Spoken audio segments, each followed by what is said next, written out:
लोग देश को जब बांट रहे हैं, देश को कमज़ोर कर रहे हैं, तो क्या ये लोग देशद्रोही नहीं है? क्या इनके खिलाफ कोई देशद्रोही की कार्रवाई नहीं होनी चाहिए? तो भाई झूठी है, निकम्मी है, नक्कारा है, उनका क्या भरोसा? संविधान को इन्होंने अपने हाथ की कठपुतली बना दिया है। आदमी नेता हो सकता है, नेता आदमी नहीं हो सकता। आरक्षण से आज तक किसको लाभ मिला? कई बार मायावती कई बार MP रह चुकी, लेकिन दलित हटी तो नहीं।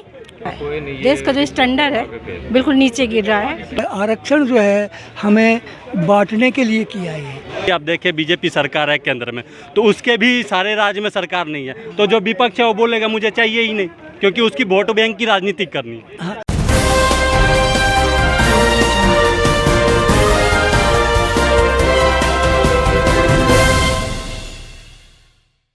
क्या नाम हुआ सर आपका? मेरा नाम बच्चू सिंह यादव है और मैं दिल्ली का रहने वाला हूँ। मेरा गांव खैरा नजफगढ़ के पास में। तो ये जो आप लोग जातिगत आरक्षण में मोदी हुंकार जो निकाले हुए हैं, हाँ। जो ये आना चाहिए, ये हटना चाहिए, बिल्कुल। तो ये इसके बारे में आप 2-4 शब्द अपने रखें। ये देखिए, जातिगत आरक्षण ये जो है आरक्षण जो है हमें बांटने के लिए किया है और हमको सबको बांट दिया आरक्षण के उससे, और एक झंडे की वजह से, वो एक झंडे के नीचे नहीं, हम पता ना कितने अनेक झंडों के नीचे चले गए और इतना बड़ा बंटवारा कर दिया है और उसका हम बर्दाश्त नहीं कर सकते। क्योंकि मैं रिटायर्ड हूँ वैसे भारत सरकार से, और मैं अपने टाइम में मैं भी यूनियन का लीडर रहा हूँ और मैं इस चीज़ के बारे में शुरू से विरोधी रहा हूँ, और मैंने ऐसे आदमियों का मतलब बुरी तरह वो भी किया है। तो क्या लगता है सर, ये हो सकता है इंडिया में? होगा, बिल्कुल होगा। नहीं, क्योंकि केंद्र में किसी और का सरकार, राज्य में, क्योंकि यहाँ यदि आप देखें बीजेपी सरकार है केंद्र में, तो उसके भी सारे राज्य में सरकार नहीं है, तो जो विपक्ष है वो बोलेगा मुझे चाहिए ही नहीं, क्योंकि उसकी वोट बैंक की राजनीति करनी है। हाँ, देखिए, ये वोट बैंक की राजनीति तो ये है ही, इसीलिए तो ये आरक्षण उन्होंने लोगों को दिया, और ये सबसे गलत किया है और शोषण किया है सबके साथ, पब्लिक के साथ शोषण है ये, और इस शोषण का जो है हम विरोधी हैं, और ये धोखा है एक। तो ये किस तरह से होना चाहिए? यदि इसको डिफाइंड भी किया जाए तो किस तरह से किया जाए? इसको ऐसा किया जाए, देखिए, इनके लोगों को फायदा मिलना चाहिए। जो लोग पैसे वाले हैं, एक SP है, कलेक्टर, इनके बच्चे 3-3 पीढ़ियों तक। आरक्षण से आज तक किसको लाभ मिला? कई बार मायावती कई बार MP रह चुकी, लेकिन दलित हटी तो नहीं उस भारत में। मैं ऐसे बता दूं, जो लोग उनके 3 पीढ़ियों तक कलेक्टर हैं, SP है, क्या उनको आरक्षण मिलना चाहिए?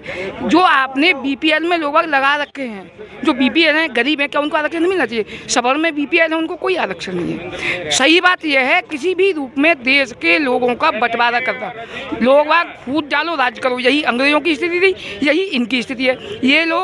ये तो समझ में नहीं आ रहा, ये लोग देश को जब बांट रहे हैं, देश को कमज़ोर कर रहे हैं, तो क्या ये लोग देशद्रोही नहीं है? क्या इनके खिलाफ कोई देशद्रोही की कार्रवाई नहीं होनी चाहिए? या सत्ता में आने के बाद में जितने किए हुए वादे हैं हम सबको भूल जाते हैं? इस विषय में मतलब इन लोगों ने जितना भी काम किया है, सिर्फ एक आदमी को पैसा वाला किया है। किसी भी आदमी को आप पूछो बेरोजगारी के स्तर कहाँ पहुँचा है? कारण क्या है? ये लोग सही काम विकास करना ही नहीं चाहते, क्योंकि ये चाहते हैं कि बस हम मजबूत बने रहें। कारण कुछ भी हो, देश का कुछ भी नाश हो, आम जो युवा है, पब्लिक है, कितनी भी परेशान, उससे हमें कोई मतलब है ही नहीं। सब मतलब यह है कि हमारी कुछ ही सलामत है, देश का कहीं भी कुछ भी। मीडिया को खरीद के मैं आपको बता रहा हूँ, ऐसी ऐसी बातें हैं जिन बातों को मीडिया आज तक कभी दिखाती नहीं, जो बहुत ज़रूरी बातें हैं। आज तक मीडिया ने इस बात पर, किसी भी मीडिया ने पूरे हिंदुस्तान में ये नहीं कहा कि रुपये का स्तर, आप जब कहते थे कि रुपया लटक गया, आज कहाँ गया? किसी ने कहा क्या? ये आप बताइए। सबसे बड़ी बात यह है, आरक्षण में आप माइनस वालों को नौकरियां दे रहे हैं। हम लोग कोई भी काम करते हैं, विद्यालय खोलते हैं, अपने बच्चों को अच्छे स्कूल में क्यों पढ़ाते हैं? अच्छी शिक्षा मिले। जो लोग माइनस वाले हैं उनको आप पढ़ाएंगे, क्या शिक्षा देंगे? यह आंदोलन अब कितने दिन से चला रहे हैं? कई सालों से चल रहा है। तो क्या लगता है, अभी तक कोई सुनवाई हुआ है सरकार की तरफ से? सर भाई झूठी है, निकम्मी है, नक्कारा है, उनका क्या भरोसा? कोई तो अभी तक एक मैं आपको बताऊं, आज तक का रिकॉर्ड देख लीजिए, किसी भी सरकार ने, आज से नहीं, देश आज़ाद हुआ उससे अब तक कुछ कहा है, कुछ किया है। संविधान को इन्होंने अपने हाथ की कठपुतली बना दिया है। क्योंकि आरक्षण 10 साल के लिए था, अपनी फायदा के लिए, जनता की फायदा के लिए नहीं, अपनी फायदा के लिए आरक्षण को चाहे जैसे घुमा दिया। क्योंकि ये जो है आप देख लो स्टेट लेवल पे जितनी भी सरकार है हर जगह तो केंद्र सर की नेता सरकार नहीं हैं ये मैं आपको बताऊं, आदमी नेता हो सकता है, नेता आदमी नहीं हो सकता। नेता आदमी नहीं हो सकता। आदमी वही है जो एक बार बात कहे उस बात पे अपना मनन करे। अपने स्वार्थ के लिए कुछ भी हो सकता है, कुछ भी कर सकते हैं। लोग कहते हैं लोकतंत्र है, काहे का लोकतंत्र? जनता ने किसी भी सरकार को बना के तैयार किया, आपने एमएलए खरीद के सरकार को गिरा दिया। जनता की कहाँ चली सरकार? जनता की ये तो आपके साथ विश्वासघात वो करते हैं जिसको आप वोट दे के चुन के लाते हो। है नेता, उसको बोलो है नेता। उसको सर एक बार, है नेता, है नेता, है तो नेता। वही लोग तो हमारी बात को वहाँ नहीं पहुँच। वही बात कर रहे हैं ना कहीं हमारी और आपकी ये गड़बड़ी है। जिस नेता को हम चुन के लाते हैं वही नेता आपको धोखा देके दूसरी पार्टी में चला जाता है। हाँ ये अब इलेक्शन टाइम में ना हर एक चीज़ की मांग पत्र में रखा था, आगे हम पूरी करेंगे। कितने दिन हो गए वोट देखते देखते किसान आंदोलन भी हमने पीछे हटा दिया। अरे भले मानस उसने कर देना चाहिए, वो तो एक भगवान ही बराबर। सिर्फ वही है, वही काम करते हैं जिनसे इनकी पार्टी को, इनको सत्ता में रहने का अधिकार मिले।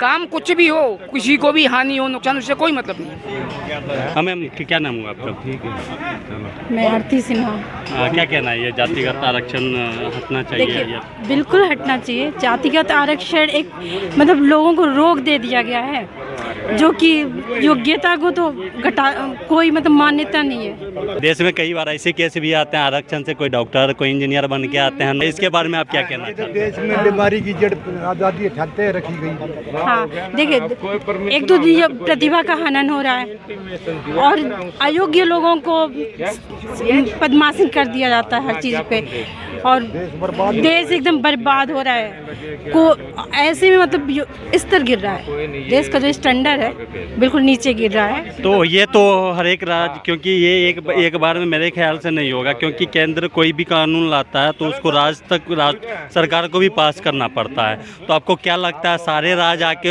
ये समर्थन करेंगे इस बिल के? समर्थन में खड़े होंगे?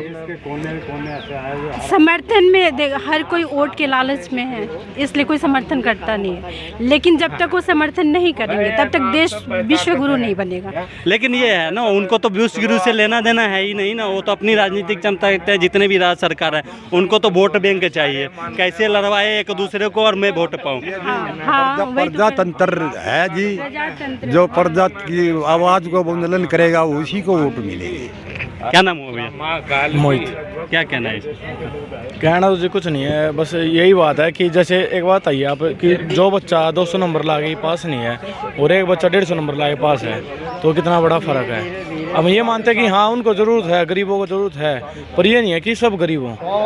SC BC जो एक कास्ट हैं सब गरीब नहीं है। नहीं, कई बार तो यहाँ भी देखा हूँ मैं, जो है कई सांसद के, कई मास्टर के, कई ऐसे हैं जो आरक्षण ले रहे हैं। बहुत सारे ऐसे धनाट हैं जिनको ज़रूरत नहीं है, तब पर भी वो आरक्षण से डॉक्टर हैं, इंजीनियर है। इस पे क्या कहना है? आरक्षण में डॉक्टर हैं, इंजीनियर हैं, उन्होंने पढ़ाई जरूर की, उन्होंने मेहनत की है।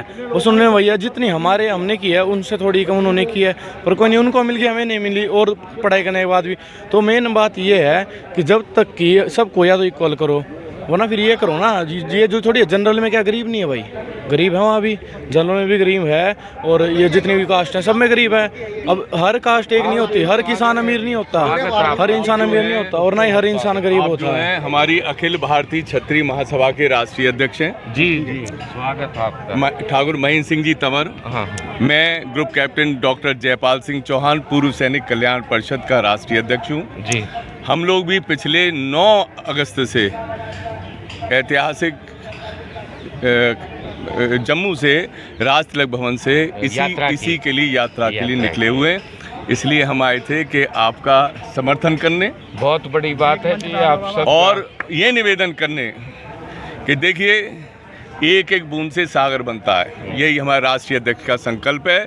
और इस उम्र के अंदर पूरे देश का भ्रमण कर रहे हैं। ये तीसरी रथ यात्रा है हमारी, तीसरी। आप हिमाचल से हैं? नहीं, हरियाणा से। हरियाणा। ये तीसरी राष्ट्रव्यापी रथ यात्रा है। हाँ जी। पहले 8 महीने की 2 रथ यात्राएं हमने 2010-2017 में 70,000 किलोमीटर का सफर करके निकाली, केवल आर्थिक आधार पर आरक्षण, ये जातिगत आरक्षण को विरोध में।